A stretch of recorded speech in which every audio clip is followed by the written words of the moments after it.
had a new observation that I'm a little ashamed of myself I didn't have sooner. I'm always trying to recognize a true sign of an actor. We have so many videos online where people are discussing political ideas, and try to get to the bottom of separating the shills from the genuine people. You know, all of a sudden Adam versus the Man has got his professional studio and he's interviewing Charlie Veitch and Luke Brodowski, and you're suddenly like, oh, he's one of them too, after you liked him before, you know, that kind of moment. Well, there are ways to tell them sooner. Like, there's a real beautiful woman, calls herself Syrian Girl. She does most of her videos in what appears to be her personal bedroom, just on her laptop Skype camera. Sometimes she classes it up a little bit, gets dressed for the occasion with a little hotter light, you know. She talks about all the horrible things that are going on in Syria, how it's related to the countries associated with NATO. And she does these great interviews with other people, a lot of them, you know, like Alex Jones and Morris 108, you know, these are people that most people are aware of what they're doing. But hopefully she's just a genuine person trying to reach out to people that are established. And then it occurs to you, she doesn't have a single video where she's speaking in her native language. We are told that she's from Syria. She cares about the Syrian people. It occurs to you that maybe she would make a few videos talking specifically to her people who can't speak English. Okay?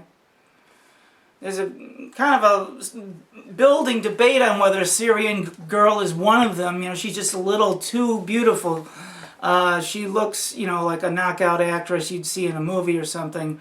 And she just, a lot of times she looks like she's reading a script. You can tell she's glancing at her screen, but maybe she wrote it out herself. You want to give her the benefit of the doubt. But anybody that goes on Alex Jones on a regular basis, they're one of them. With her, you think, well, maybe not. Maybe they just really like her. Or maybe they're feeling her out because she's the real thing and they want to.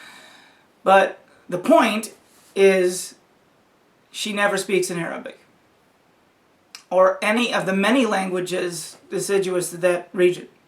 And there's a lot of them. So if she was talking about fighting for the liberty of her people, for real, you'd see all kinds of videos on her channel of her addressing these different people. She doesn't do it once. There's a chance that she's doing these from the United States. She's not even Syrian. Those kinds of things, you gotta... So a circumstantial, glaring thing, like when I caught that guy who's doing these Amidst the Noise videos, I realized that it was a script and that, you know, he was picked to look both on the left and the right to draw people in on this gun debate in the middle of the gun debate, and then he just disappears and he doesn't make another video, and they're all blasted out there just to kind of test the actuality of where people are with regard to their personal desires to buy guns. And the people that scream out about something like that, they're going to be on a file. And that's what it's about too, so it was bait. He was an actor. He probably didn't even wear glasses. Called himself Billy, said he was born on the 4th of July. Well, I mean, I caught that one right away and I screamed all over the internet. And I had all kinds of weird things happen where YouTube was being weird about it. And I was just like, look, I'm just telling people how it is. He could have done a better job. You know, the ACLU or whoever paid him could have spiced up the background a little bit. Could have told him to trip over his words, make himself a little less obvious as a trained actor. You know, maybe hide that little gay lisp of his. Anything to just try to not flag the theatrical banner. Another one, believe it or not, is the president of Iran. The fact that that man never speaks out of his native language is strange. I mean, never. In all of his time, somebody would have told him, learn a little English. Because it's not impossible. You would want somebody with a little bit of cognitive ability for a language to be in charge of a nation that is currently so central in the warmongering establishment. It would be to his country's advantage for him to take a class every weekend. And he doesn't. And I've always thought Ahmadinejad was a puppet to set up as well, and that, this is deeper than anyone realizes. Assad, that part of the world is being used for just a whole different thing. And the big target is the country that looks like it's pointing the gun, the United States. All of this, all these secret groups are working with the other nations to ruin you and me, the people of the United States. That's what this is about. Ruining you. You are the target of Iran, all right? You are the target of Israel. You are the target of anyone that was given bribery money by these secret criminals. Yeah, they're doing the nuclear stuff in Iran, and you know who's doing it?